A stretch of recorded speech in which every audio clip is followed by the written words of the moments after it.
ხშირად გვჯერავს, რომ ყველაზე ცუდი, რაც შეიძლება რომ მოზარდს დაემართოს, გარედან მოდის. სკოლაში ბულინგი, სოციალურ მედიაში ზეწოლა. მაგრამ რა ხდება, როცა რეალური საფრთხე ოჯახიდან მოდის და როცა ამის მიზეზი სიყვარულის დამახინჯებული მოთხოვნილება ხდება.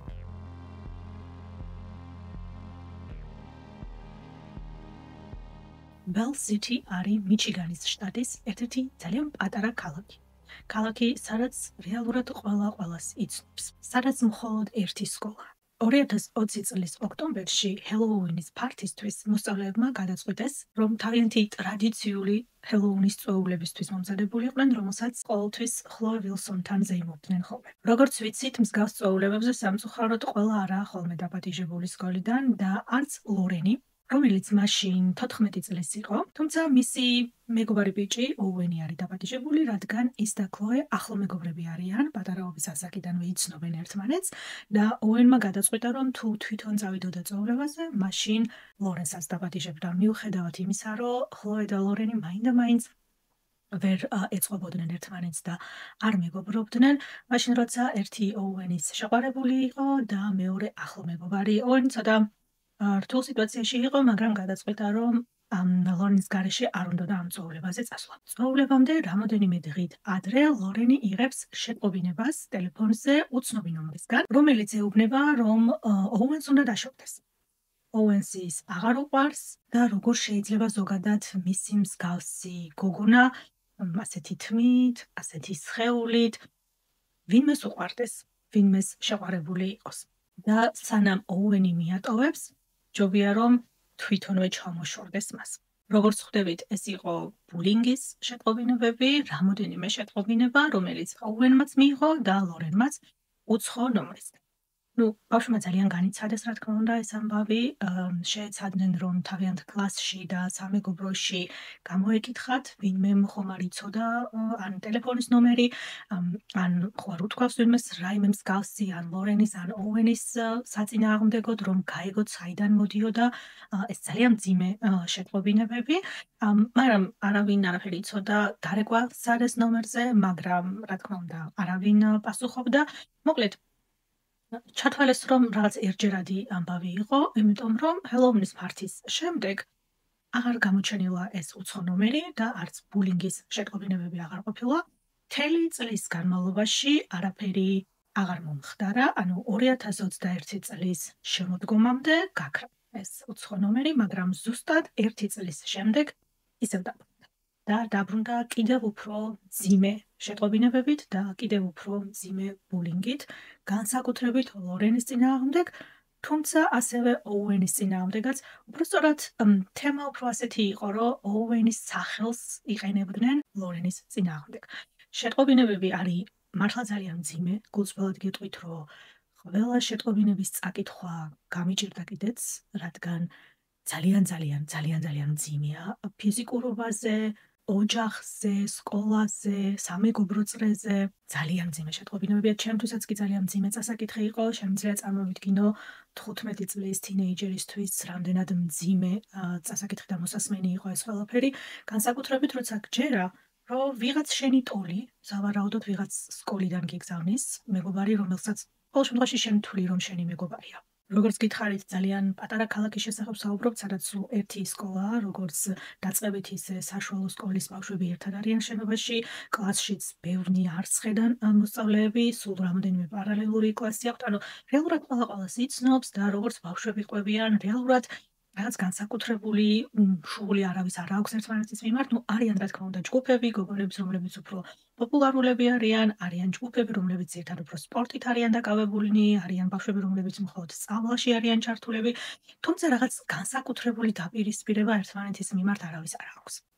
ეს უცხო ადამიანი მოითხოვდა ლორენისგან, რომ დაშორებოდა ოუენს, რომ მას ჰქონდა ოუენთან ურთიერთობა და იმას აძლევდა ოუენს, რისი მიცემაც ლორენს არ შეეძლო, ამიტომაც აღარ უნდოდა ოუენს ლორენთან ურთიერთობა, უბრალოდ ვერ ბედავდა, რომ დაშორებოდა. მოკლედ, ძალიან ამაზრზენი, ძალიან მძიმე შეტყობინებები, რაც მარტო თინეიჯერისთვის და ბავშვისთვის კი არა, უფროსისთვისაც ძალიან მძიმე მოსასმენია.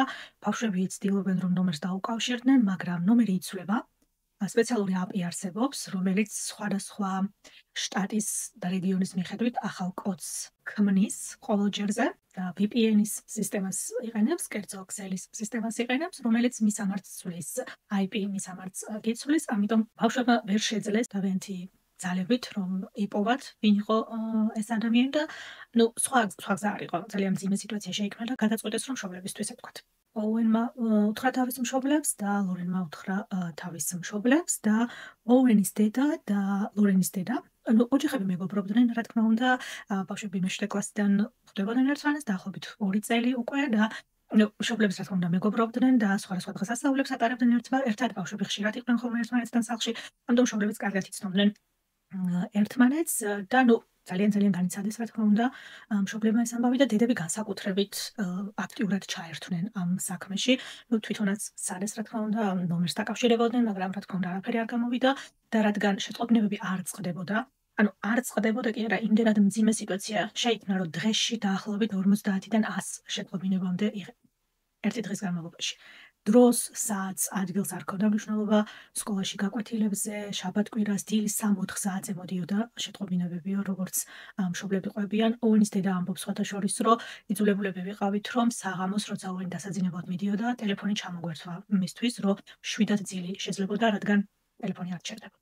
მოკლედ ბავშვები იყვნენ ძალიან დიდი ზეწოლის ქვეშ და მშობლებმა გადაწყვიტეს, რომ მიემართათ სკოლისთვის, რომ როგორმე სკოლის ხელმძღვანელობა დახმარებოდათ, ეპოვათ ეს ადამიანი, ვინც აბულინგებდა ამ ბავშვებს. სკოლის დირექტორი ამბობს, რომ თავიდან ეგონა, რომ ჩვეული ბულინგის ამბავი იქნებოდა, რომ მალე იპოვიდნენ დამნაშავეს, თავისთან დაიბარა ორივენი, ოუენი და ლორენი, გამოკითხა, შეტყობინებები, ამობეჭდილი ტექსტები გამოართვა, გადაწყვიტეს, რომ დალაპარაკებოდნენ ბავშვების მეგობრებს, ვინ შეიძლებოდა რომ ყოფილიყო ეჭვის ქვეშ, მასწავლებლებს ყავთ ხოლმე ბავშვები, რომლებთანაც უფრო ახლოს არიან ხოლმე და შეიძლება უფრო გაიხსნან ბავშვები კონკრეტულ მასწავლებელთან, სხვა მასწავლებლები ჩაერთვნენ მოკლედ ამ ამბავში და შეეცადნენ რომ მოსწავლეებისგან სხვა ინფორმაციები მიეღოთ, მაგრამ ვერაფერი.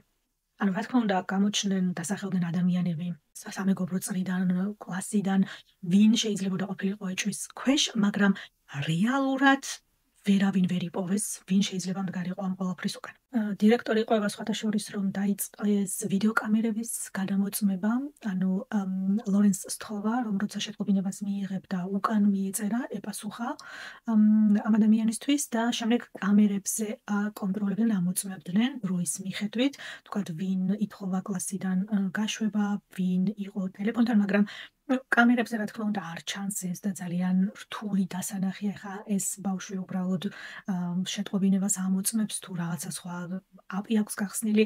სამწუხაროდ ამითაც ვერანაირი შედეგი ვერ მიიღეს. შემდეგი თემა იყო რომ გამოეცვალათ ნომრები, რა თქმა უნდა, მაგრამ აშკარა იყო რომ ეს ადამიანი იყო ვიღაც ახლო წრიდან. ამიტომ ახალი ნომრის გაგება, ბავშვების ახალი ნომრების გაგება პრობლემა არ იქნებოდა ამ ადამიანისთვის, ამიტომ ნომრის გამოცვლაც მაინდა-მაინც დიდად გამოსავალი არის. ოუენს და ლორენს შორისაც დაიძაბა ურთიერთობა, წარმოიდგინეთ ეს ყველაფერი გრძელდება თვეების განმავლობაში. 10-11 თვის განმავლობაში ბავშვები ყოველდღიურად შეუწყვეტლივ იღებენ ბულინგ შეტყობინებებს. ეს არის აშკარად ადამიანი, რომელიც ამ ბავშვებს უთვალთვალებს. მათი ყველა ნაბიჯი იცის, რა აცვიათ, თმა როგორ აქვთ, როგორ ითამაშეს, ორივენი სპორტით იყვნენ სკოლაში დაკავებული, ვინ როდის იქცეოდა, ვინ როდის რას აკეთებდა. აბსოლუტურად ყველა დეტალი იცოდა ამ ადამიანმა და ზუსტად იცოდა ვისთვის რა უნდა მიეწერა და როგორ რომ მაქსიმალურად გამაღიზიანებელი შეტყობინებები გაიგზავნა. ამის გამო, თვეების სტრესის გამო ბავშვები ვეღარ იძინებდნენ, ტიროდნენ, სკოლაში წასვლა აღარ უნდოდათ. ღამეებს ათენებდნენ, მშობლები ყვებიან და იხსენებენ როგორი მძიმე იყო ეს თვეები ამ ბავშვებისთვის, როგორი ამოვარდნილი იყვნენ სკოლის რეჟიმიდან და ზოგადად ცხოვრების რიტმიდან, იმიტომ რომ არაფრის გაკეთების ხალისი და სურვილი აღარ ჰქონდათ, იმიტომ რომ იცოდნენ რომ სადაც არ უნდა წასულიყვნენ და რაც არ უნდა გაეკეთებინათ, ის ადამიანიც იქ იქნებოდა და შემდეგ რაღაც ამაზრზენ შეტყობინებებს გამოუგზავნი და მათი ურთიერთობაც დაიძაბა, ხშირად კამათობდნენ, ხშირად ჩხუბობდნენ ამ ადამიანმა, რაღაც ისეთი დეტალები იცოდა მათი პირადი ცხოვრების შესახებ და აგზავნიდა ხოლმე ორივესთან ამ დეტალებით შეტყობინებებს, რომ ძიმე ზიმე გახდა ორივესთვის, ასე ვთქვათ, ურთიერთობის შენარჩუნება თან რაღაც თინეიჯერების ურთიერთობის შესახებ საუბრობთ, 15 წლის ბავშვების შესახებ საუბრობთ, ამიტომ ოვენმა შესთავაზა ლორენს, რომ დაშორებულიყვნენ.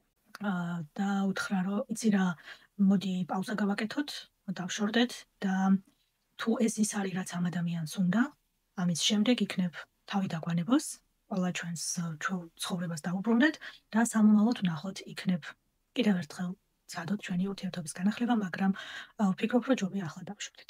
ლორენისთვის რა თქმა უნდა ძალიან მძიმე მოსასმენი იყო ეს ყველაფერი, როგორც თვითონ ყვება ძალიან განიცადა, არ უნდა რა თქმა უნდა დაშორება, მაგრამ თვითონაც ხვდებოდა, რომ სხვა გამოსავალი ამ სიტუაციაში არ იყო და მოკლედ დაშორდნენ ერთმანეთს. ერთადერთი იმედი ამ სიტუაციაში იყო ის, რომ ოკეი, ამ ადამიანმა მიიღო ის, რაც უნდოდა, აშკარად ეჭვიანობდა, აშკარად არ უნდოდა მათი ერთად ყოფნა. ანუ ოკეი, მიიღე ის, რაც გინდოდა და ახლა იქნებ თავი დაგვანებ. მაგრამ რეალურად სიტუაცია კიდევ უფრო დამძიმდა. შეტყობინებებიდან რომ ოვენს დაშორდი და რას გავხარ და რა გაცვია და თმა როგორ გაქვს და მაგასთან რა გინდა და როგორ არ უხდებით ერთმანეთს და ნუ მოგეთ აი წყვილს და ურთიერთობას და სტრაცებს რაც ეხებოდა შეტყობინებების შინაარსი შეიცვალა მიმართულებით რომ წალი თავი მოიკალი. სუიციდისკენ უბიძგებდნენ ლორენს, რომ ვერავინ ვერ შეამჩნევს თუ აქ არ იქნები. არავის არ დაწყდება გული თუ აღარ იქნები და ძალიან მძიმე შეტყობინებები მიხვდით მიმართულებას და მიხვდით შინაარსს არ მინდა ხმამაღლა გამეორება ამ შეტყობინებების ძალიან მძიმე წასაკითხი და მოსასმენი შეტყობინებებია არც კი მინდა წარმოვიდგინო რას უკეთებდა ეს ყველაფერი 15 წლის გოგოს გონებას ძალიან დაიძაბა სიტუაცია და სკოლა აშკარად ვერაფერს ვეღარ აკეთებდა, ვერ იპოვეს ეს ადამიანი, მშობლებსაც მეტი აღარ შეეძლოთ. ეს უკვე ანუ იმისი შიში დაეწყოთ, რომ ეს ბავშვები და ლორენი განსაკუთრებით ოვენიც იღებდა სხვადასხვა შეტყობინებებს, მაგრამ ისეთ მძიმე შეტყობინებებს არა როგორცაც ლორენის სიტუაცია კიდევ უფრო მძიმე იყო. ანუ შიში გაჩნდა იმის, რომ ეს ბავშვები ამ ხელა ფსიქოლოგიურ ზეწოლას ვერ გაუძლებდნენ და მართლა დაუშავებდნენ რაღაცა საკუთარ თავს. ამიტომ ამ დროს უკვე საქმეში ერთვება პოლიცია. სკოლა მიმართა პოლიციას და ქალაქის შერიფი მოვიდა სკოლაში, მოისმინა ეს ყველაფერი, გადასცეს ეს შეტყობინებები, ამობეჭდილი უამრავი ასობით შეტყობინება რაც ჰქონდა, მოუყვეს ყველაფერი რისი მოყოლაც შეიძლებოდა და ასე ვთქვათ, გაიხსნა საქმე და დაიწყო პოლიციამ გამოძიება. მაგრამ სამწუხაროდ ხელჩასაჭირი არაფერი არ ჰქონდათ. წინ დიდად ვერ წავიდა საქმე, ეს შერიფი თითქმის ყოველდღე მოდიოდა სკოლაში, ესაუბრებოდა ბავშვებს, ამხნევებდა, აკვირდებოდნენ როგორი იყო ამ ბავშვების ფსიქოლოგიური მდგომარეობა, მაგრამ რეალურად შედეგი არ იდებოდა. და ზუსტად ამ დროს, როგორც გითხარით, ლორენი იყო კალათბურთის გუნდში, სკოლის კალათბურთის გუნდში, სხვათა შორის ამ ქალაქში სპორტს ძალიან აფასებენ. ბეისბოლს, კალათბურთს ძალიან და სხვათა შორის ძალიან კარგადაც თამაშობენ.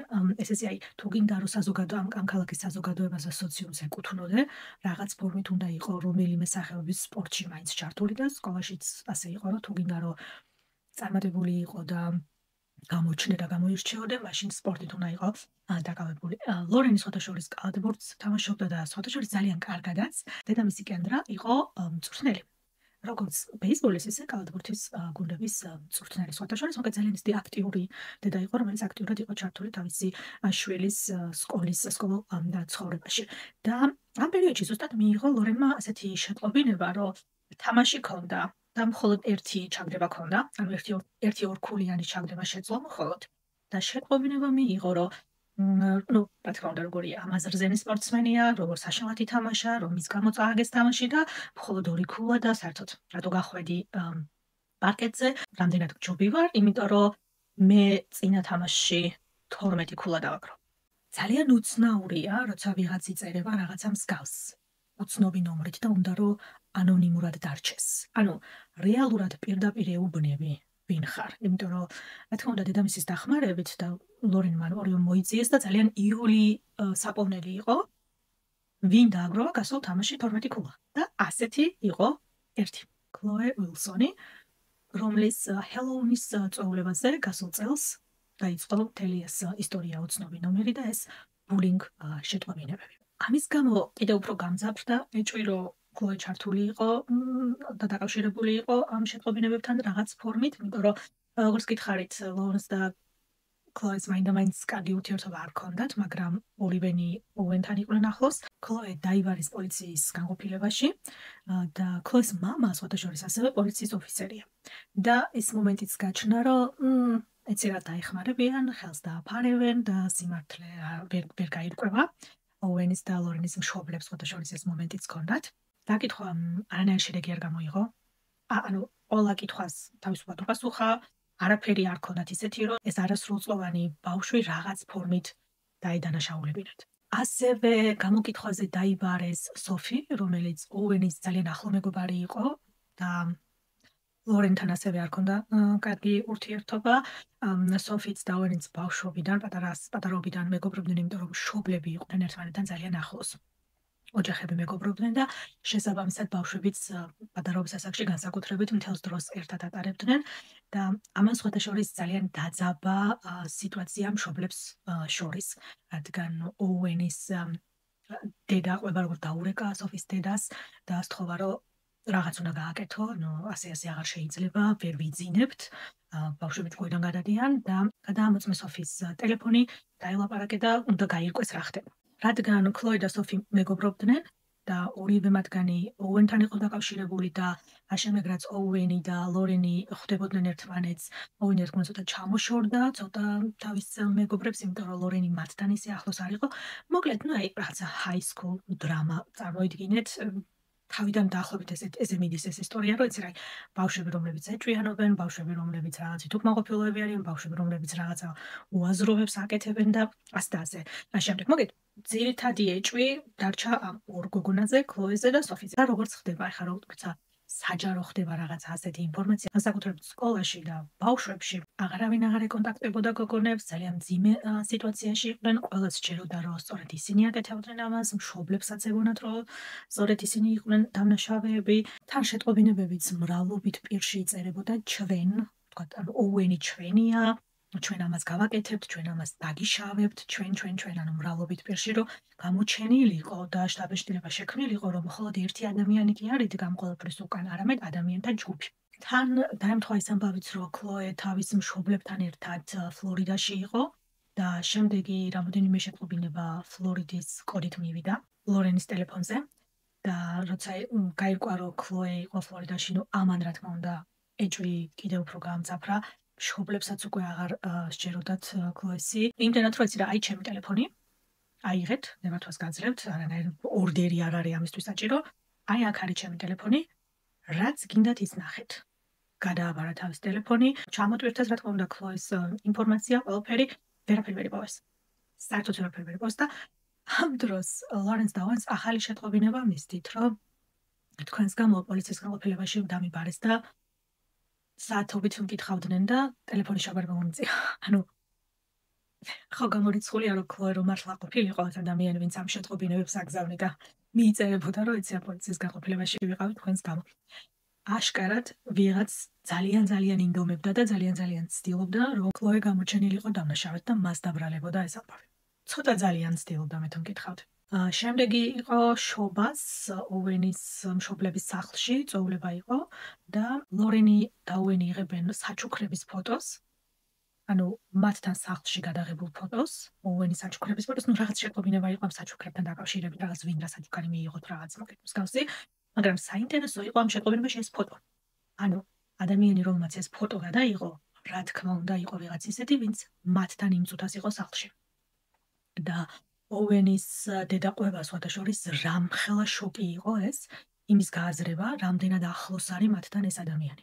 ანუ ისედაც ხვდებოდნენ რა თქმა უნდა, რომ ეს ვიღაც უცხო არ იქნებოდა და ვიღაც ბავშვების სამეგობრო წლიდან იქნებოდა, მაგრამ ზუსტად ამას ამბობს, რომ იმისი გააზრება, რომ ჩვენს ოჯახთან, სახლთან ასე ახლოს არის ეს ადამიანი, ამ დღის შემდეგ ძილიც აღარ შემეძლო. რა თქმა უნდა, თემა იყო ის, რომ ყველას ეგონა, ეს უნდა ყოფილიყო ვიღაც ამ ბავშვების ასაკის, სკოლიდან, მათი სამეგობრო წლიდან. იმ წუთას სხვაზე არც არავინ არაფერზე ფიქრობდა. შესაბამისად, რომ გადახედეს სტუმრების სიას, ვინ შეიძლება ყოფილიყო, ვინც ლორენის ან ოუენის სამეგობრო წრეშია, კლასშია, მათი ასაკის არის, ერთადერთი ასეთი ადამიანი იყო ოუენის ბიძაშვილი, ენდრიანა. რომელსაც ბევრი მეგობარი არ ყავდა, აი აუთსაიდერსასაც ეძახიან ხოლმე. დაახლოებით ასეთ სიტუაციაში იყო, ბევრი მეგობარი არ ყავდა, სპორტით არ იყო დაკავებული, ანუ როგორც იცით ხოლმე ჯგუფები იქმნება ხოლმე სკოლებში, რაღაც ესეთი გამორჩეული ჯგუფის წევრი არ იყო, როგორც თვითონ ყვება ხშირად აბულინგებდნენ ხოლმე სკოლაში და ძალიან მძიმე პერიოდი ჰქონდა და ეჭვი გაჩნდა, რომ გაბრაზებულზე შურისძიების მიზნით გადაწყვიტა, რომ გაიგზავნა ეს შეტყობინებები და თვითონ იდგა ყველაფრის უკან. ნუ, რა თქმა უნდა, დაიბარეს პოლიციის განყოფილებაში, დაკითხეს, ფოტო ვინ გადაიღო, შეტყობინებებს ვინ აგზავნის, ნუ, რაღაც ავტომატურად დამნაშავედ ჩათვალეს. მაგრამ დამამტკიცებელი საბუთი ამ შემთხვევაში ვერაფერი ვერ იპოვეს. და პოლიციის განყოფილებიდან სახლში დაბრუნების შემდეგ ედრიანაც იღებს შეტყობინებას უცხო ნომრისგან, რომელიც წერს, რომ შენ უნდა დამეხმარო, რომ ლორენი სამუდამოდ ჩამოვაშოროთ ოუენს. ანუ ერთად აღარ არიან ეს ბავშვები, მაგრამ ესე რომ საერთოდ არანაირი კავშირი და კონტაქტი აღარ ჰქონდეს ლორენს ოუენთან და შენ უნდა დამეხმარო ამაში. 2022 წლის გაზაფხულია, შეგახსენებთ, რომ 2020 წლის ჰელოუინზე ოქტომბერში დაიწყო მიიღეს პირველი შეტყობინება, 2022 წლის გაზაფხულია, შეტყობინებები არ წყდება. დღე, ღამე არ აქვს მნიშვნელობა, ბავშვების ტელეფონი არ ჩერდება. ლორენის მშობლებსაც კი პრობლემები დაეწყო ამის გამო, ფინანსური პრობლემები ჰქონდათ სახლში, ესეც რა თქმა უნდა დიდი ფაქტორი იყო, რომ მაინდა-მაინც კარგად არ მიდიოდა მათი ოჯახური სიტუაცია, მოკეთ მთელი ოჯახი იყო ძალიან მძიმე მდგომარეობაში და მშობლები აშკარად ვერ უმკლავდებოდნენ ამ სიტუაციას. იგივე ხდებოდა ოუენთან სახლშიც. ოუენის დედის კადრები ჩანს დოკუმენტურში, რომელიც ამბავს ეძღვნება Netflix-ის დოკუმენტურში Unknown Number, პოლიციის ბოდი კამერით ჩაწერილი კადრები, როგორი განადგურებული ზის ეს ქალი პოლიციის განყოფილებაში ტირილით, როცა უკვე აღარ იცი რა გააკეთო. ვერანაირ გამოსავალს ვეღარ ხედავ, ვერანაირ გზას ვეღარ ხედავ და სხვა მეტი არაფერი აღარ შეგიძლია, გარდა იმისა, რომ დახმარება ითხოვო. რადგან პოლიციამაც ვერაფერს გაკეთება ვერ შეძლო. თავიდან რომ გეტყვით, პოლიცია ზოგადად მთელს ამ ისტორიაში დიდი ვერაფერი დახმარება ვერ არის. დაუკავშირდნენ FBI-ს და გადაწყვიტეს, რომ FBI-ის ტექნიკური განყოფილებიდან მიიღოთ დახმარება, რომ თვითონ ვერ ახერხებდნენ ამ ნომრის მფლობელის დაფიქსირება, საიდან მოდიოდა ეს შეტყობინებები და გადაწყვიტეს, რომ სხვა გზა არ არის, უნდა ჩართოთ FBI-ის საქმეში. 720 გვერდი სავსე SMS ტექსტებით გადაუგზავნეს FBI-ს. 720 გვერდი სავსე ტექსტ შეტყობინებები. სანამ FBI რა თქმა უნდა საქმეთან დაკავებული და გამოძიების პროცესი მიმდინარეობს, როგორც იცით, ეს რაღაცების ეს სწრაფად და მარტივად არ ხდება. ოუენს ყავს ახალი მეგობარი გოგონა, რომელიც ბოლო თვეებში გაიცნო ზუსტად და ცდილობენ რაღაც მხრივ ასე ვთქვათ, ნორმალური რიტმი შეინარჩუნონ ცხოვრებაში და როგორც კი ასე ვთქვათ, ცნობილი ხდება სამეგობრო წრეში ეს ამბავი, რომ ოუენს ახალი შეყვარებული ყავს, რომელიც სხვადასხვა მეზობელი ქალაქიდან არის, მათთან სკოლაში არ დადის ეს გოგონა, მაშინვე იღებს ისიც შეტყობინებას. ისიც იღებს ბულინგ შეტყობინებებს უცხო ნომრით. თუ კი ვინმე ოუენთან ახლოს მაინც მიდის, ყველა იღებს შეტყობინებებს. ეს გოგოც არ ყოფილა გამონაკლისი, შეშინდნენ ძალიან, ესე ძალიან შეშინდნენ, მშობლებს ძალიან შეშინდნენ, მაშინ გაწყვიტეს ოუენთან კავშირი, რომ არც არ გასაკვირია ამ სიტუაციაში 15 წლის გოგოს ჭაგდება, რა თქმა უნდა, არავის არ უნდა, ამიტომ მაშინვე გაწყვიტეს კავშირი. მოკლედ, აშკარად ამ ისტორიის ცენტრში დგას ოუენი და მის გარშემო ადამიანები, რომლებიც რაღაც ფორმით მაინც მასთან არიან დაკავშირებული. მოკლედ, როგორც იქნა FBI-ის გამოძიებას აქვს შედეგი და როგორც იქნა ტელეფონის ნომერს შიფრა. და აქედან გამომდინარე ადგენენ IP მისამართს, რომელზეც ეს ტელეფონი არის დაფიქსირებული. ანუ IP მისამართი არის თქვენი ინტერნეტ მისამართი, ასე ვთქვათ, და ყველაფერი რაც შემდეგ ამ ინტერნეტთან არის დაერთებული, თქვენი ტელეფონი იქნება, ლეპტოპი იქნება, ტაბლეტი იქნება, არ აქვს მნიშვნელობა, ყველაფერს აქვს შემდეგ ამ თქვენი ინტერნეტის IP მისამართი. ეს გამომძიებელი უკავშირდება ოუენის დედას, რომ გამომიგზავნე ბავშვების ნომრები, ვინც გაქვს ამ კონტაქტებში, ვისაც იპოვი, ყველას ტელეფონის ნომრები გამომიგზავნე, რომ შევადარო, ვინმეს ნომერი ხომ არ ფიქსირდება იგივე IP მისამართიდან. ვინმეს ნომერი ხომ არ არის კავშირში ამ უცნობ ნომერთან. ბავშვების ნომრებიდან არავინ არ აღმოჩნდა. ანუ ეს გამომძიებელი ურეკავს ისე ოუენის დედას და ეუბნება, რომ იცი რა, ბავშვებიდან აშკარად არავინ არ არის და იცი რა, უფროსები ვინც არის, გყავს კონტაქტებში, იმათი ნომრებს გამომიგზავნე იმათაც გადავამოწმებ, იმიტომ რომ სხვა გამოსავალი აღარ იყო.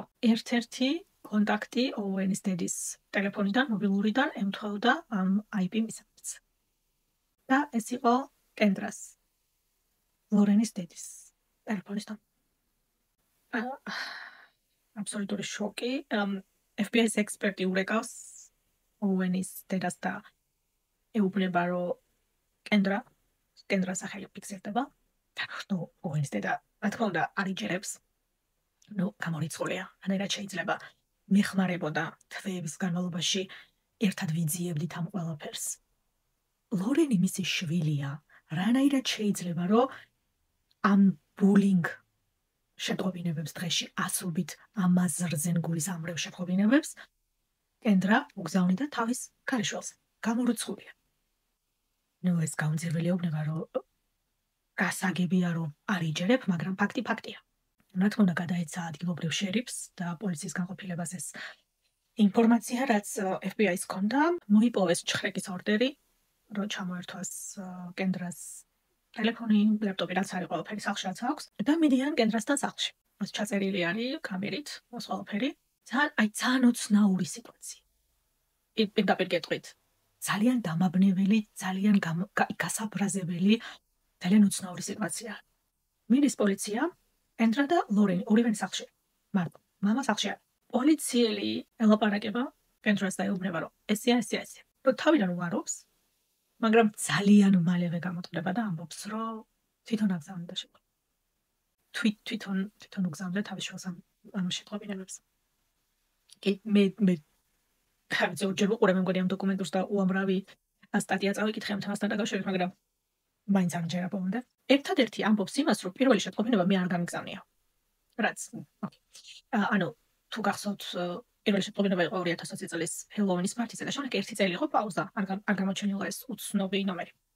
ამბობს, რომ პირველი შეტყობინება მას არ გამოგზავნია, მაგრამ შემდეგ გაუჩნდა სურვილი, რომ გაერკვია ვინ იყო ეს ადამიანი და განაახლა შეტყობინებების გაგზავნა, რომ ბავშვებს ერთმანეთში ლაპარაკი დაეწყოთ ამ თემაზე. ვიღაცას უკან მოეწერა, ანუ ჯგუფებში აგზავნიდა შეტყობინებებს, რამოდენიმე ადამიანს ერთად უგზავნიდა შეტყობინებებს და ანუ იმის გამოსაძიებლად პირველი შეტყობინება ვინ გააგზავნა. ასეთი სისულელე მეორე მოგისმენიათ რამე ცხოვრა. ეს იყო მიზეზი, რაც თქვა, რატომ დაიწყო ამ შეტყობინებების გაგზავნა. და აქ არის ძალიან ამაზრზენი, ეკალი მაყრის ეხაც, ეს რომ ახსენდება. ლორენს ეძახიან, ეზოშია, შემოდის ლორენი და ლორენს ეუბნებიან დედამისი უზის გვერდით. ხელი აქვს ჩაკიდებული, ხელს არ უშვებს ბავშვს. ლორენს ეუბნებიან, რომ დედას აქვს პრობლემები, რომ იპოვეს ვინ აგზავნიდა შეტყობინებებს, მამას დაურეკე, რომ მოვიდეს, რომ დედასთან მარტო ვერ დაგტო. ლორენს სახეზე რეაქცია არ აქვს. მიმიკა არ ეცვება, ხმას არ იღებს, არაფერს არ ამბობს, დედამისი მიწებებული ყავს, არ შორდება, ხელს არ უშვებს, ძალიან დამაბნეველი უცნაური სიტუაცია არის, რომელზეც იმდენი ინტერპრეტაცია არსებობს ინტერნეტში, გესაუბრებთ ახლა ცოტა ხანში მაგაზეც. ძალიან ეს თქვა ორად გახლიჩა ინტერნეტი ამ მომენტმა და გეტყვით რატომაც. ლორენს მოკეთ არანაირი რეაქცია არ აქვს, სიტყვას არც გაბრაზება, არც შუბი, არც რატომ კითხვა. ხმას არ იღებს, რეაქცია არ აქვს. პოლიციის ოფიცერი ურეკავს მამამისს და ეუბნება, რომ ვიპოვეთ ეს ადამიანი, ვინც შეტყობინებებს აგზავნიდა. ეს კაცი თავდადხმა ძალიან გახარებულია, მაგრამ ეუბნება, რომ შემდეგ სახლში უნდა მოხვიდე. სახლში უნდა მოვიდე, შენთან ვარ სახლში. ძალიან უკვე საქმე უნდა ამ კაცს, მაგრამ ნუ მოდის სახლში და ეზოში ხდება შერიფი და ეუბნება, რომ შენ ცოლია. კენდრა არის, ვინც შეტყობინებებს აგზავნა. ამ კაცს უკვე აქვს რეაქცია. როგორ გითხარით? ნორმალური, ტრადიციული ფორმის რეაქცია, რომ ანუ აშკარად ეთყობა სახეზე, რომ მთელი მის ცხოვრება ჩამოიშალა იმ წუთაზე, განიცდის ძალიან რა თქმა უნდა, მაგრამ ნუ მაქსიმალურად ენერგიას იკრავს, იმიტომ რომ იცის, რომ მისი შვილია იქ სახლში და ეუბნება, რომ ნუ ჩხრეკის ორდერი ჰქონდა, ტელეფონი ჩამოვართვით და ეს აწყვეტინებს, რომ ორივე ტელეფონი ჩამოვართვით. ანუ კენდრა მხოლოდ ერთი ტელეფონი მისცა. და ეს შერიფი ეუბნება, რომ არა უთხარით, რომ ყველაფერი გჭირდება და უგითხარ, რომ ეს და ესაა ყველაფერი, რაც მაქვს. ანუ სახლს არ ჩხრეკენ რეალურად. ამ ქალს კითხეს, აბა მოგვეცი რა გაქვსო და მან ლეპტოპი და ერთი ტელეფონი მისცა. ოკეი, ესეც დაედა. ანუ ჩხრეკის ორდერი მე ცოტა სხვანაირად მესმის. მაგრამ ოკეი.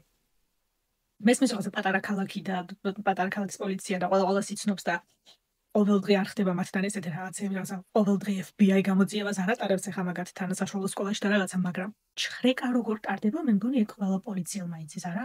სიტყვაზე ენდენ ამ ქალს, რომ აი როგორც გითხარით, პოლიციის ქმედება ამ სიტუაციაში ჯერ საერთოდ რომ ლორენი დედამისის გვერდით დააჯინეს, როცა სახლში მესამე პირი არ იყო, ნეიტრალი ან სოციალური მუშაკი თუ არ ვიცი როგორ ეძახიან ამ ადამიანებს, სოციალურ სამსახურიდან ვიღაცა, ან რომელიმე მასწავლებელი, ან მამამისის მოსვლას მაინც დალოდებოდნენ. ანუ ეს მოძალადე და არასრულწლოვანი მსხვერპლი, აი ეს ერთმანეთის გვერდით სხედან, ეს ქალი ხელს არ უშვებს ამ ბავშვს. ლორენს გაოცებული, გაოგნებული შოკი აქვს სახეზე. არანაირი რეაქცია არ აქვს. როგორც იქნა ეს კაცი შემოდის დამბოს უნდა წახვიდე ხა? თავის ხელსეულებან პოლიციაც ინსტიტუტას იქ არის. უნდა წახვიდე კაცის მშობლებთან. კენდრა ეძახს რომ ჩემ შვილს ვერ დავტოვებ. მარტო ვერ დავტოვებ, ჩემთან უნდა იყოს. სკოლაში როგორ უნდა წავიდეს ახლა? სხვაებიც გაიგებენ ამ ამბავს, ეს პოლიციის ოფიცერი ეუბნება რომ გამორიცხულია რომ ამ ამბის დამალვა მოხდეს, რა თქმა უნდა სხვაებიც გაიგებენ. ანუ ეხლა იწყებს იმაზე ფიქრს ამ ამბის შემდეგ თავისი შვილის სკოლაში როგორ წავა, ხო ძალიან საინტერესო. ნუ ეს ამ ბავშვის მამა ამბობს რომ ეცრა უნდა წახვიდე. ეს არა სიცახის, მაშინ მე ურეკავ შენს მშობლებს, გადის, ურეკავს ამ ქალის მშობლებს. ხოთა შორის ძალიან მშვიდად ამ კაცის ძალიან ანუ რო არ ველოდებოდი ისეთი შვიდი გაწონასწორებული რეაქცია ქონდა. ურეკავს ამ ქალის მშობლებს და მოვლენ და წაყვებენ. შენ და ლორენს გჭირდებათ დისტანცია და პაუზა. ზუსტად ის, რაზეც პოლიციას უნდა ეფიქრა. ამ ბავშვს აშკარად აქვს სტოკჰოლმის სინდრომი. აშკარად დედამისს აქვს რაღაცა არაადამიანური გავლენა ამ ბავშვზე. მოუყვეს ეს ისტორია. უთხრეს, აი ეს არის ადამიანი, რომელიც 2 წელიწადია გწერს წადი თავი მოიკალი და თუ აღარ იქნები ვერავინ შეამჩნევს რომ აღარ ხარ. აი ეს არის დედა შენი არის. წავიდნენ, დატოვეს ესენი. მე არ ვიცი ზუსტად ამ დროს პოლიციის პროტოკოლი რა არის, მაგრამ ეს რო არ არის, მაგდენი მეც მესმის. The Netflix documentary Unknown Number is leaving out a huge part of the story that really changes the narrative, and I don't know why they did this, but if you read the original article, which was in New York Magazine, the cut section of New York Magazine, people knew it was her. You know the scene where it gets revealed and the cop comes in and tells Kendra and her daughter that they know it's her, and nobody really seems that surprised? It's because everybody suspected her in town already, and they kind of cut that part out. I guess maybe the town didn't want this kind of publicity, but people say in the article that she was always desperate for attention and that she was totally stalking her daughter's boyfriend. ნუ როგორც იქნა მალევე დაიჭირეს. დააპატიმრეს ეს ქალი სასამართლო პროცესი შედგა 2023 წლის აპრილში. 2 მუხლით გაასამართლეს დევნა შევიწროება არასრულწლოვნის ლორენის თავისი შვილის და ოვენის. გამოიცანდა რამდენი მიუსაჯეს. 19 თვე გაატარა ციხეში. სასამართლო პროცესამდე არ მისულა საქმე, რადგან თავი დამნაშავედ ცნო, მოსამართლეს წინაშე ბოდიში მოიხარე, იტირა, რა თქმა უნდა, გაგიკვირდებათ და იტირა. რა თქმა უნდა, ლორენთან კონტაქტი აუკრძალეს და ერთ-ერთი მოთხოვნა ის ჰქონდა, რომ ჩემი შვილის ნახვის შესაძლებლობა და უფლება მომეციდო და საერთოდ ლორენი იმდენად არის დედამისის ზეგავლენის ქვეშ. იმდენად ყოველ შემთხვევაში დოკუმენტური ჩაწერის დროს, რასაც იქ ხედავ, იმდენად არ ქონდა გააზრებული მის გარშემო რა ხდებოდა. წერილი მიწერა მოსამართლეს და თქვა რომ დედასთან არ დამაშავებდა და დედის ნახვის უფლება მომეცით, მაგრამ მოსამართლე, ანუ პროკურორის სიტყვაში არის ზუსტად ის, რომ ანუ აუცილებელია ლორენისთვის დისტანცია, დროსთან ერთად სიტუაციის სიმძაფრის გააზრება შეძლოს. თუ დედამისთან მუდმივად კავშირზე იქნება, ამას ვერ შეძლებს. მაგრამ თემა ისაა, რომ ფიზიკურად ნახვა აუკრძალეს, მაგრამ მიმოწერა არ აუკრძალავთ. კვირაში ერთხელ დარეკვის შესაძლებლობა ჰქონდა, მეილებს წერდა, ანუ მეილებს ეს მეილები, ანუ ის დღეში რომ 100 SMS აგზავნიდა, დაახლოებით იგივე წარმოიდგინეთ, თუმცა ამ შემთხვევაში ეუბნება რამდენად უყვარს და რამდენად ერთადერთია და ანუ გულისხმობ. ყველაზე საინტერესო რა არის, იცით, ისტორია რომ დაიწყო, დოკუმენტურში ისტორია რომ იწყება მოყოლა, ენდრაიქზის დოკუმენტურში. და ყვება ამ ისტორიას თავიდან. ანუ ხო, სადღაც ბოლოში იხსნება ვინ არის დამნაშავე და ვინ აბულინგებდა ამ ბავშვებს. ამიტომ თავიდან დოკუმენტურს უყურებ, რა თქმა უნდა, ეჭვიც არ გიჩნდება და არ გჯერა, რომ უფროსებიდან, იმ ადამიანებიდან, ვინც კამერის წინ დასხდნენ და დასთანხმდნენ ამ დოკუმენტურში მონაწილეობას და ამ ისტორიის მოყოლას, როგორ შეიძლება რომ რომელიმე მათგანი დამნაშავე იყოს. მე მგონი არასდროს გამჩენია სურვილი, რომ ესე დოკუმენტურში ნანახი ადამიანისთვის აი. ეკრანში მიწვდე. მე ვიცი ბევრი გამაკრიტიკებს, რომ მაგრამ ამ ადამიანებმა ჩემი სრული ისტორია არ იციან. ამიტომ გადავწყვიტე რომ აქ დავჭიდე და მე თვითონ მოვყვე ჩემი ისტორია. ისტორია რა თქმა უნდა მძიმე ისტორია აქვს, ანუ ყვება რომ 17 წლის ასაკში სექსუალურად იძალადეს, მასზე გაუპატიურეს და ამის გამო როცა გოგო შეეძინა და გაიზარდა ნელ-ნელა ლორენი და თინეიჯერობის ასაკში შევიდა, ძალიან დიდი შიში ჰქონდა, რომ მასაც შეიძლებოდა რაღაცა მსგავსი დამარცხნო და ამიტომ გადაწყვიტა, რომ ამ ფორმით დაეცვა ლორენი რაღაცა მსგავსი ძალადობისგან. მე მშობელი არა ვარ, მაგრამ ვინც ხართ მშობელი, აბა ერთი ამიხსენით. რანაირად შეიძლება შეტყობინებამ წადი თავი მოიკალი ძალადობისგან დაგიცვას. ეს აი საიდან მოტანილი ლოგიკაა, რანაირი თავის მართლებაა. სხვათა შორის ეს ჟურნალისტი ეკითხება, რომ ეს რომ იწერეთო თქვენ შულსო, რომ აი სუიციდისკენ უბიძგებთ. არ გქონდათ იმისი შიში, რომ შეიძლებოდა ლორენს საკუთარ თავისთვის მართლა რამე დაეშავებინაო? და ბევრი ამას ვერ გაიგებს, მაგრამ შემიძლია გითხრათ, რომ ზუსტად ვიცოდი, რომ ლორენი თავის თავს არაფერს დაუშავებდა.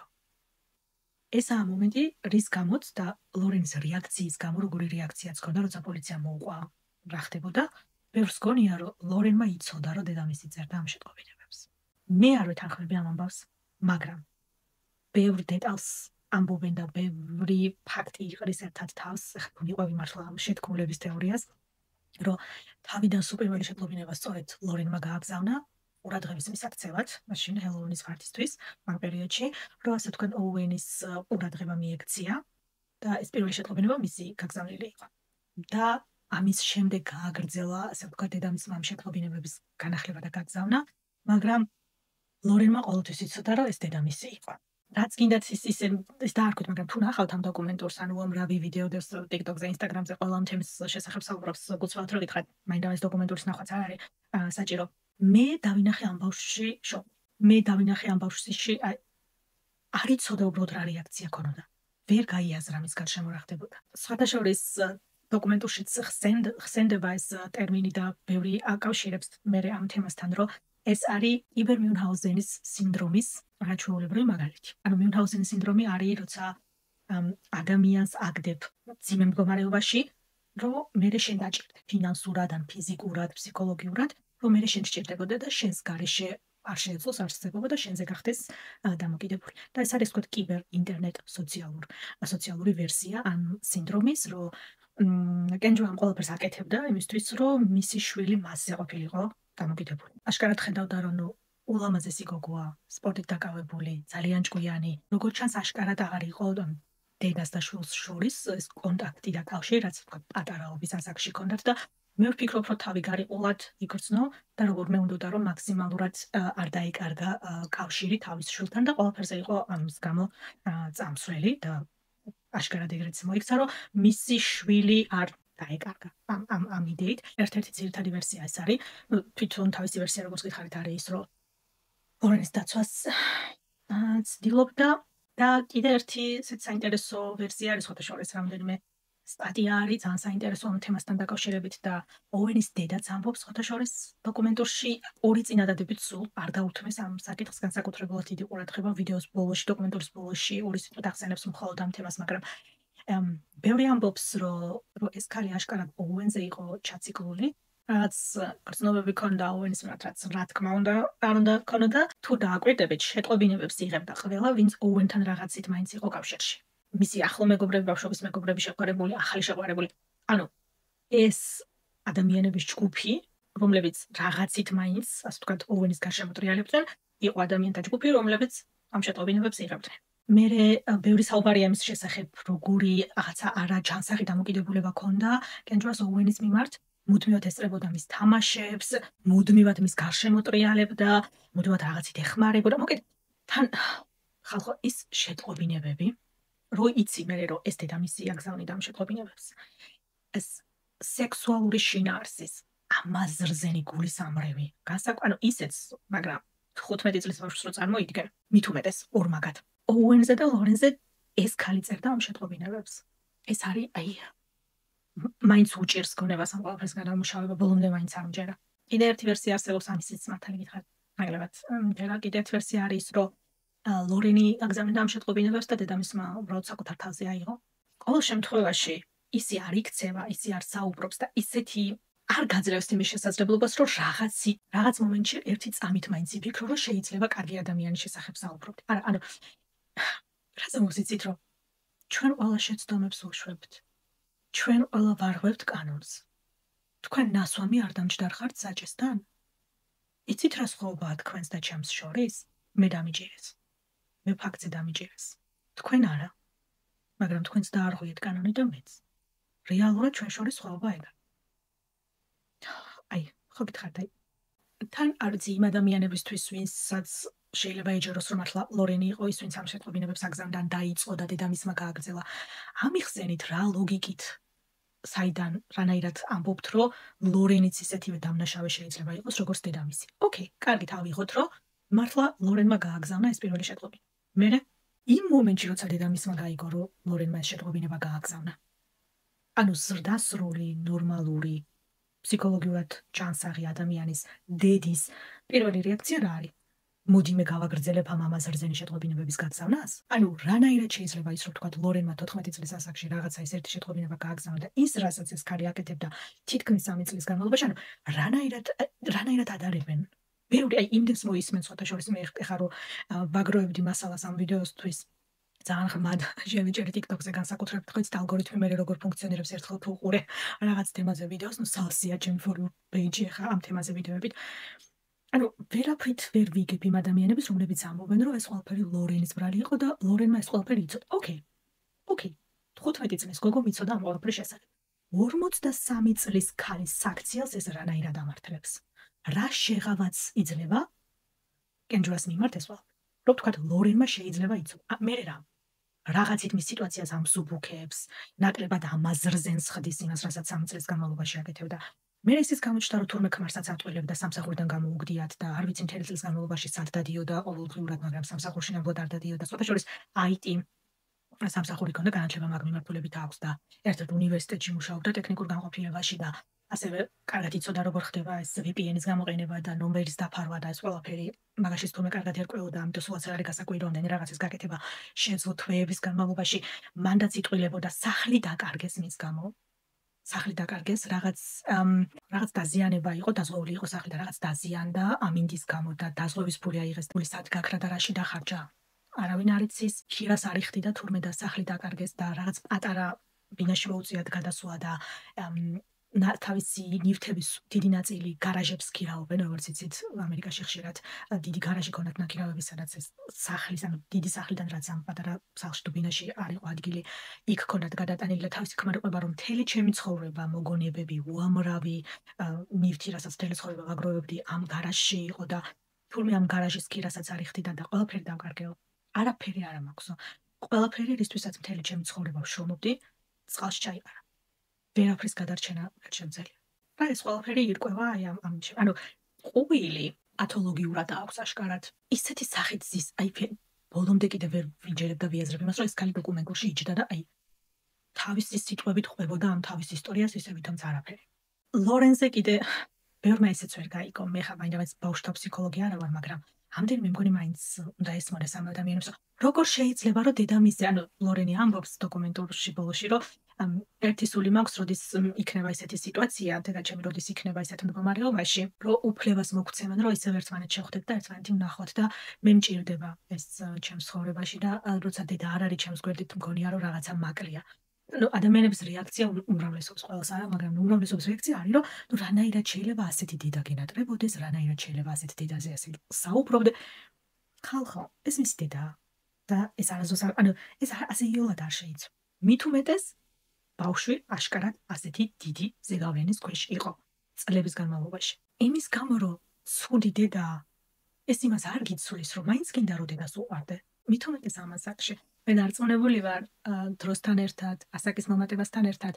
მისთვისაც ბევრი რამე შეიძლება, მაგრამ დრო სჭირდება რომ ეს ყველაფერი გაიაზროს. დარწმუნებული ვარ, როცა თვითონ გახდება მაგალითად დედა, დაინახავს და სხვანაირი თვალით შეხედავს ამ ყველაფერს და სხვანაირად შეაფასებს ამ ყველაფერს და მაგრამ არა ისე როგორც 16 და 15 წლის ასაკში. ეხლა რა თქმა უნდა დედამისეც ფიქრობს და ამაში დასაძრახს ვერაფერს ვერ ვფიქრობ. ვერ ხვდები ხალხი რაზე ბრაზდება, რომ რაღაცა ისტერიკული თინეიჯერის რეაქცია არ ქონდა და თეფშები არ დალეცა და სახლიდან არ გაიქცა და ანუ რაღაცა ესეთი ძალიან ისტერიული რეაქცია რო არ ქონდა, ყველა ადანაშაულებს, რომ იცოდა რა ხდებოდა. არ ვიცი, ვერ დავეთანხმები მაგ ამბავს. სიამოვნებით გამიზიარეთ კომენტარებში თქვენ როგორ ხედავთ და რას ფიქრობთ ამ თემაზე, მაგრამ თუნდაც ცოდნოდა. მე მაინც ვფიქრობ, რომ ერთადერთი პასუხისმგებელი ამ სიტუაციაში იყო დედამისი, იმიტომ რომ ის არის უფროსი. ის არის პასუხისმგებელი პირი, შობილი. პასუხი მოეთხოვება მას და არა 14 და 15 წლის თინეიჯერს. მე იმას არ ვამბობ, რომ თუ მართლა იცოდა და დამნაშავეა და მართლა აკრძალვნიდა ამ შეწყობინებებს, იქ სხვა ადამიანებიც დაზარავდნენ. იქ ოუენის ოჯახიც დაზარავდა, კონტაქტები დაკარგეს, მეგობრები დაკარგეს, ურთიერთობები გაფუჭდა და დაინგრა ამ სიტუაციის შემდეგ. ბავშვები ამ ხელს ფსიქოლოგიური ზეწოლის ქვეშ იყვნენ. რა თქმა უნდა, თუ ლორენმა რაღაც ფორმით მაინც მონაწილეობა მიიღო ამ ყველაფერში, რა თქმა უნდა, ესეც დანაშაულია, რა თქმა უნდა. მაგრამ ამ დროს და ამას აქში ზუსტად მშობელია ის ადამიანი, ვინც უნდა გითხრას და გასწავლოს, რომ რაღაცა არასწორად აკეთებ. რომ ესაა სწორი, ესაა არასწორი და ესე უნდა გამოვასწორო. სხვათა შორის მხოლოდ დოკუმენტური არა, ფილმიც გამოვიდა ეხლა მაისის თვეში, მამი მინესთ, მე მგონი ესე ქვია. ეხლა აქტუალური სიტუაცია არის ის, რომ გამოსულია ციხიდან აგვისტოში გამოვიდა ციხიდან. სხვათა შორის ნოემბრამდე უწევდა ციხეში ყოფნა, მაგრამ როგორც ჩანს, სამაგალითო ქცევის გამო. მაგრამ 2026 წლის იანვრამდე, მგონი 2027 წლის იანვრამდე რჩება მეთვალყურეობის ქვეშ და ამ დროს განმავლობაში ლორენის ნახვის უფლება არ აქვს, მაგრამ ეს მიმოწერა და კონტაქტი აქვთ. მამამისთან ცხოვრობს, როგორც თვითონ ამბობს, ამის შემდეგ განსაკუთრებულად დაახლოვდა მამასთან და ეხა ის ურთიერთობა აქვთ, რაც ადრე არ ჰქონდათ და ნელ-ნელა ჩვეული ცხოვრების რიტმს და რეჟიმს უბრუნდება. ისევ იმ სკოლაში უწევს სიარული, 1 წელი აქვს მგონი დარჩენილი და ამთავრებს. არავისთან კონტაქტი არ აქვს, არც ოუენთან არ აქვს კონტაქტი, არ საუბრობენ. ლორენს არავინ არ ადანაშაულებს, ეხლა ეს ბავშვები ყველანი აძლევენ. სოფი, კლოე, ეჯრიანა, ოუენი ყველანი აძლევენ ამ დოკუმენტურში ინტერვიუს და ყველანი საუბრობენ. არავინ არ ადანაშაულებს, რა თქმა უნდა, ლორენს და არავინ არ ამბობს, რომ ეს ყველაფერი მისი ბრალი იყო ან რაღაც მსგავსი, მაგრამ მეგობრობითაც რა თქმა უნდა არავინ აღარ მეგობრობს მასთან. ფიქრობ ეს ისტორია ნამდვილად ციფრული ძალადობის ახალი ფორმის დედის მიერ საკუთარი შვილის ბულინგის სიმბოლო გახდა, განსაკუთრებით როცა ინტერნეტს და მიმოწერას ეხება საქმე. არასდროს არ იცით რეალურად შეწყობინების უკან ვინ დგას. მე იქამდე ღრმად მწამდა, მაგრამ ამ ისტორიის შემდეგ განსაკუთრებით დავრწმუნდი, რომ ყველას არ უნდა ქონდეს ინტერნეტის გამოყენების ან სმარტფონის ზოგადად გამოყენების. მართლა, ხო ვამოწმებთ, მაგალითად ფსიქოლოგიურად ვამოწმებთ ადამიანებს, სანამ იარაღის ტარების უფლებას მივცემთ. მანქანის ტარების უფლებას მივცემთ. მე ვფიქრობ, სანამ ადამიანებს ესე თავისუფლად ინტერნეტით და სმარტფონებით სარგებლობის უფლებას მივცემთ, რაღაცა შემოწმება უნდა გაიარონ, იმიტომ რომ რადგან ეს ყველაფერი რაც ჩვენს გარშემო ხდება, ჯანმრთელი ნამდვილად არ არის. კარგით, მეგობრებო, დღევანდელი ვიდეოსთვის სულ ეს იყო. სიამოვნებით შემეხმიანეთ კომენტარებში თქვენ რას ფიქრობთ ამ საქმეზე, რა არის რეალური ნამდვილი მიზეზი. რის გამოც აკეთებდა გენჯრა ამდენი ხნის განმავლობაში ამ ყველაფერს და რის გამოც წერდა თავის შვილს ამ საზიზღარ შეწყობინებებს. თუ სხვა მსგავსი ვიდეოები გაინტერესებთ, პლეილისტ დაგიტოვებთ ვიდეოს ბოლოს ინტერნეტის ბნელი მხარე, სადაც მსგავსი საქმეების შესახებ ვსაუბრობთ. თქვენ კი აუცილებლად გაუფრთხილდით თავს და არ დაგავიწყდეთ, რომ კიბერუსაფრთხოება ძალიან მნიშვნელოვანია და გაუფრთხილდით თქვენს მონაცემებს ინტერნეტში. Lauren's mom, Kendra. What the fuck? Lauren's mom, Kendra. John Elway? Lauren's mom. It was her mom? It was her mom?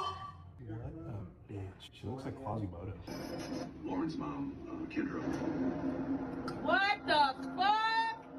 Lauren's mom, Kendra. You motherfucker. Lauren's mom, Kendra. What the fuck? Why? What's the fucking problem? Lauren's mom, Kendra. You ugly ass bitch. I know you know.